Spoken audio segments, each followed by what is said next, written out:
Hello everyone, welcome back to the restoration of the Grundig Party-Boy 210E. And we are starting this video with some bad news. My dial cord snapped. I was just trying to check if it was feasible to do the AM alignment, so I was checking here if the the tuning cores are not too stuck to do the AM alignment. Well, spoiler alert, they are. There's really too much wax inside, so I don't think I'll be doing an AM alignment, but okay. So I was just messing around a bit with it, and then suddenly, when I was tuning the AM, it just snapped like this. So yeah, that sucks because that means that I need to replace the dial cord, right? So fortunately, we have a quite a good drawing here of how it should be connected and how long it should be. See, they say it should be approximately 60 centimeters and a half. So I made a new one like this, 60 centimeters and a half. So now let's see if we can replace it. So yeah, according to this drawing here, when you put the indicator all the way to the left, so we should put the indicator all the way to the left, and then so that means that the tuning condenser should be all the way open, because it should be all the way to the left, I guess. And then here in this drawing you see that the part of the cord that's coming from the indicator should go around the back and then come to the front of the dial, and then we should have like 1, 2, 3, 4, 5, 6 loops around the front, and then it should go to the spring. So let's see if we can if I can do that. I'm not sure, but it honestly it looks to be quite accessible everywhere. So it's not that the dial cord is making angles or going behind the tuning condenser or whatever. Everything is quite straightforward. So if I can't replace this one, I think that I won't be able to replace any dial cord. See, ooh, this just also snaps off. So yeah, it's basically rotten, I think, this cord. So if I would put the indicator, let's see if the first of all, let's see if the drawing is correct, because if I would put the indicator all the way to the left, yeah, this is not, I would say, okay, so if I put it all the way to the left, yeah, it snapped in the wrong place, had to me, yeah, that's not gonna work.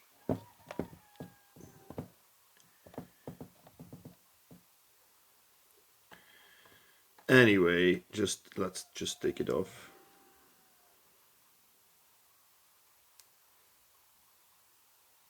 I just wanted to check if it was really correct that if the tuning indicator is all the way to the left, that I have 6 turns around here, but the dial cord snapped on the top side here, so I'm not gonna try to replicate that. I'm just gonna take it out.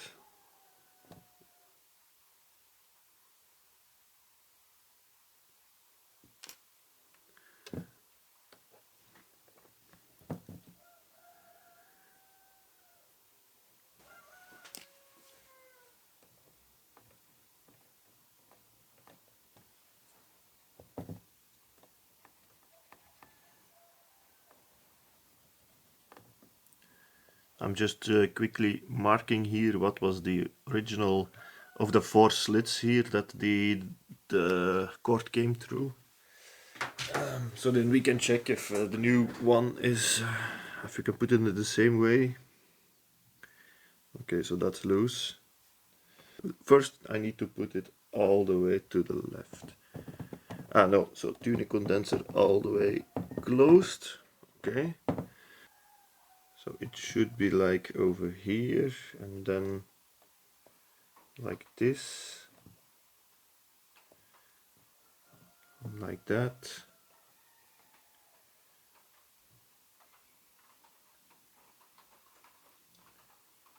But the problem is now that I don't know what length I should have it to. That's annoying. There are these tabs here. Is that maybe why? Should I maybe put it over there? Let's try that. Maybe that's the reason why you have those tabs. Because see, you can put the chord in there and it stops, and it's more or less in the same place at where it is in the drawing. That would be convenient if that's the reason why these two tabs are there. So let's just try this. I'm going to underneath this pulley and then over the top of that one. I think you're not seeing anything of what I'm doing here, right? So okay, let's try to do it like this, and I hope I'm not in the way too much with my hands.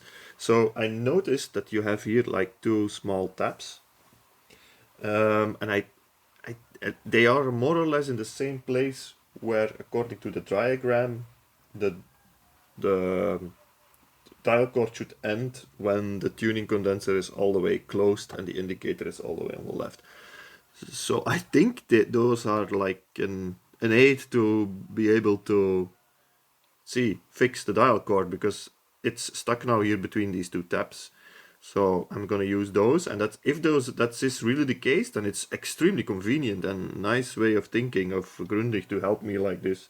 And see, I'm again in the way with my hands, which is not great. So this should go underneath this pulley and then on the top and then through this slit, and then we should have 6 turns, right? Right, 6 turns. So 1, 2, 3, 4.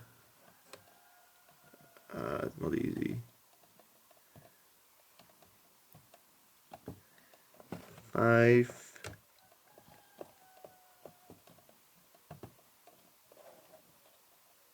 6. Okay, and then we should come out on top. Yeah, and go underneath this pulley, and it looks like this is quite short because now the question is, of course, is it normal that it's this short, or did I make my dial string too short? Let's see. It could be that it's... If this works, then it's the easiest dial chord replacement I've ever done. Let's see.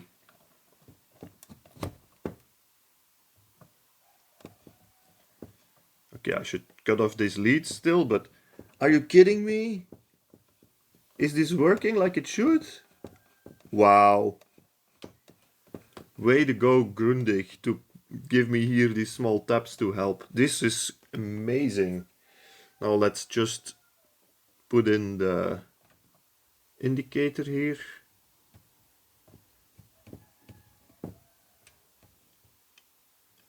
Yeah, the indicator, I mean, I'm going to have to align it anyway, because I don't know the exact position, of course, but it should be more or less somewhere over here.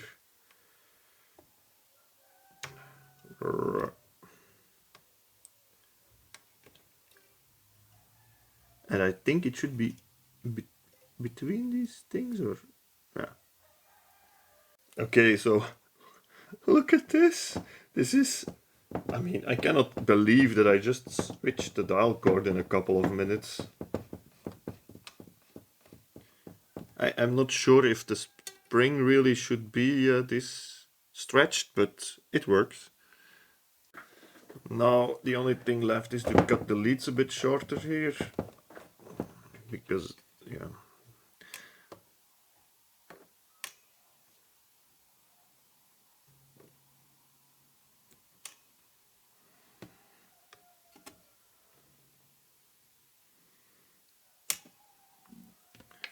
Okay, that's it. Great. Now I'm going to put the dial plate back and check if the indicator is correct, more or less. Okay, so now let's check if the indicator is more or less in the correct position.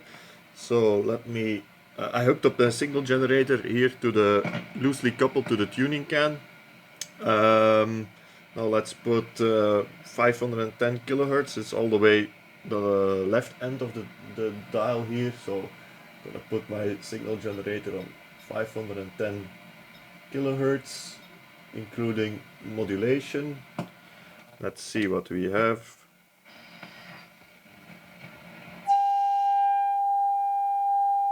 Yeah, it's perfect. Dead on 510. So yeah, and let's try the other side. Is 1.6 megahertz.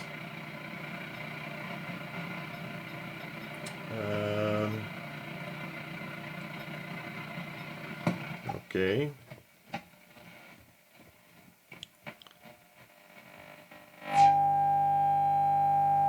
That's also working well. I cannot believe that am I really going to do this first time right? That's an exception. Let's also try somewhere in the middle, so maybe 900 for example. 900 kilohertz. Yeah, it's dead on. So this also means I don't need to do an RF alignment for medium wave at least, because it's really spot on. Also, let's check the long wave. So this is long wave, maybe 150 kilohertz. 150 kilohertz modulation.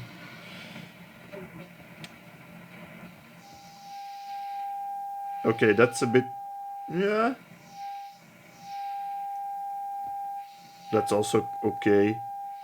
See, you're starting to pick up the signal already pretty early, but exactly on 150, you probably, maybe I should reposition my camera here a bit, like this. But you see, you're already picking it up quite early. But exactly on 150, it's the least interference, so I think this is okay. So same thing, also going to check here 260. 260 kilohertz modulation output.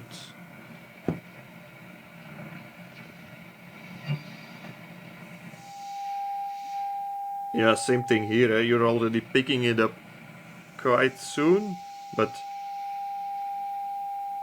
this is clearly, man, the RF is tuned perfectly. Let's also try something in the middle. 200 kilohertz.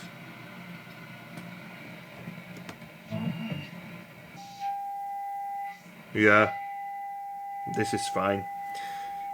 Great. Dial correctly placed. RF does not need to be aligned, at least for AM, because it's working perfectly fine.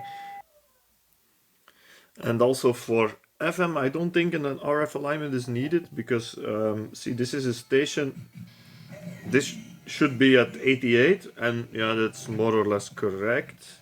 And then the next station that maybe I can show is around 100, so this one should be at 99.9. And yeah, in Limburg, zo goed als vlak dus. Dankjewel voor de it's 99.9, so it's basically, yeah, it's more or less correct.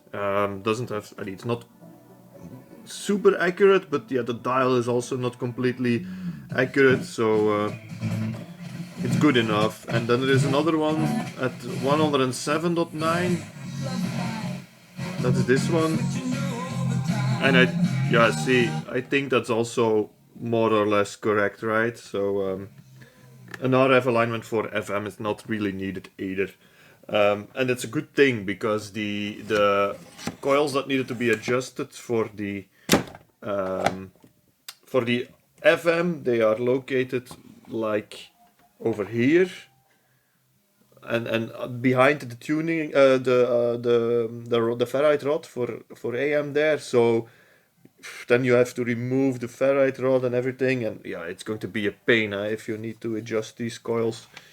So I'm glad that I don't need to do that. So that's already pretty nice.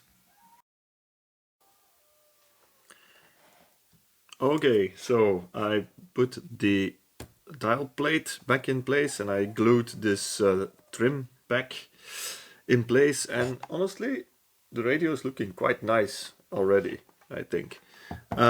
So I've also been checking a bit if an alignment would make sense, because the radio is receiving quite well.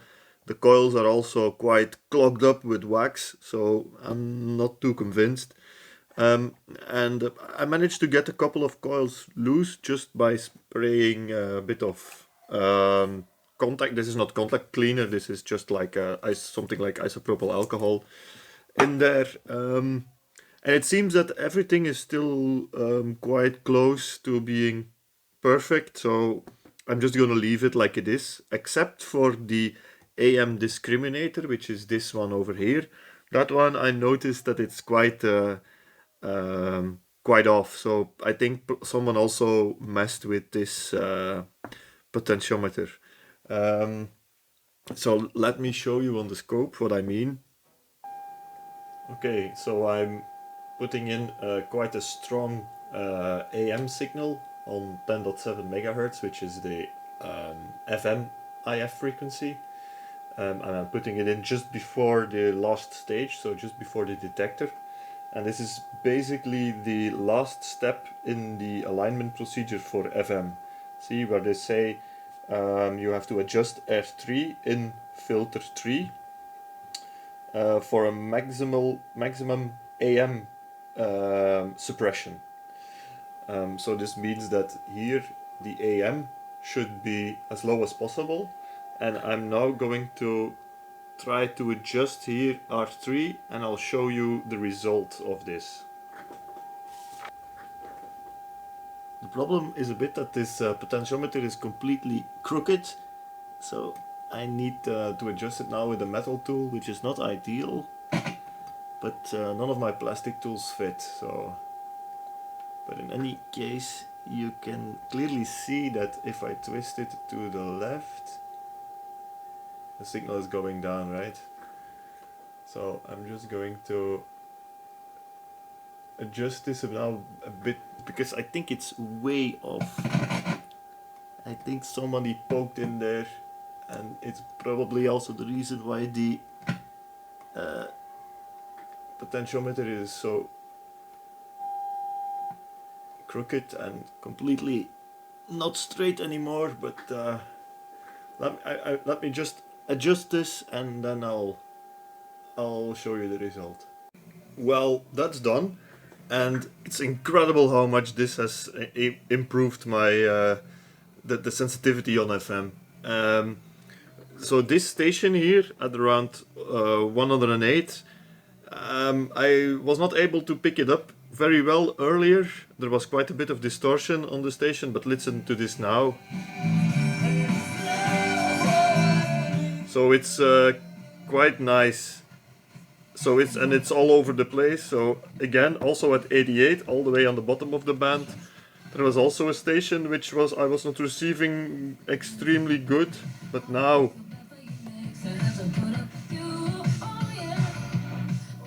yeah, it was clearly something wrong with the AM discriminator. So glad that I found this.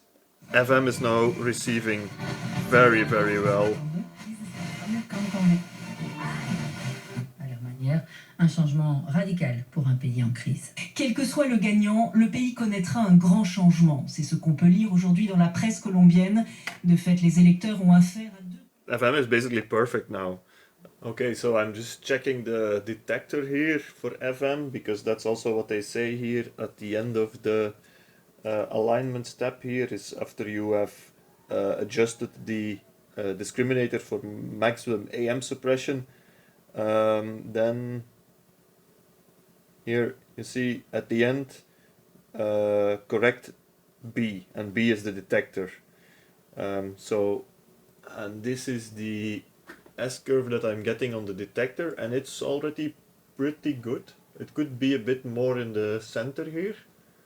So I'm going to here adjust this one over there. That's the detector. And then just to get it a bit more symmetrical, let me see if I can do that.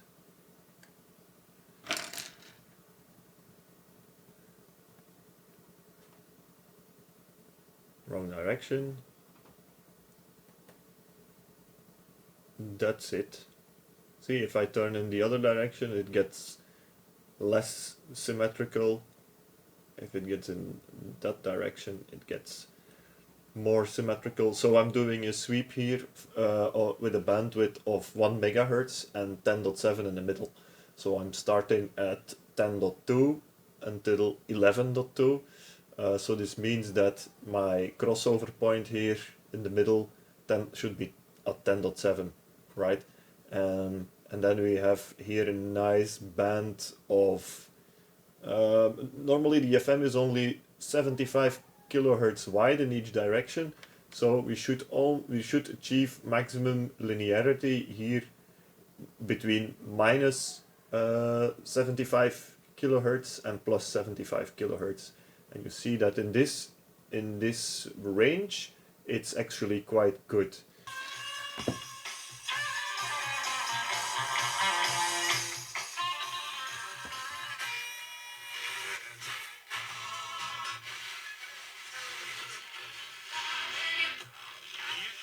Even onderbreken, want we hebben een belangrijke mededeling. Tot stand, dankzij.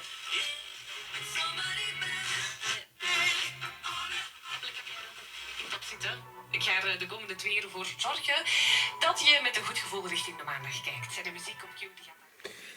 Okay, so I guess that's enough for this video, and I also think that's enough in terms of the restoration. I'm gonna leave it at this. I'm not gonna align the AM or the FM any further. Everything is working fine, so don't break something which ain't broken, or don't try to fix something which isn't broken, right? There is only one thing I still left to do, and that's I want to add Bluetooth to this radio, because it's a portable radio and it would be cool to have Bluetooth on this. I've actually already started here building a Bluetooth board, but that's for the next video.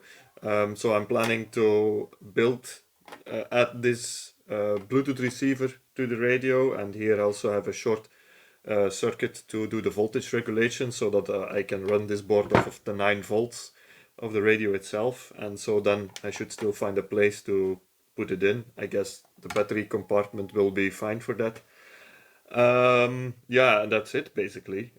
So that's for the next video, and I'll see you then. In the meantime, if you like my content, don't forget to like the video and subscribe to the channel.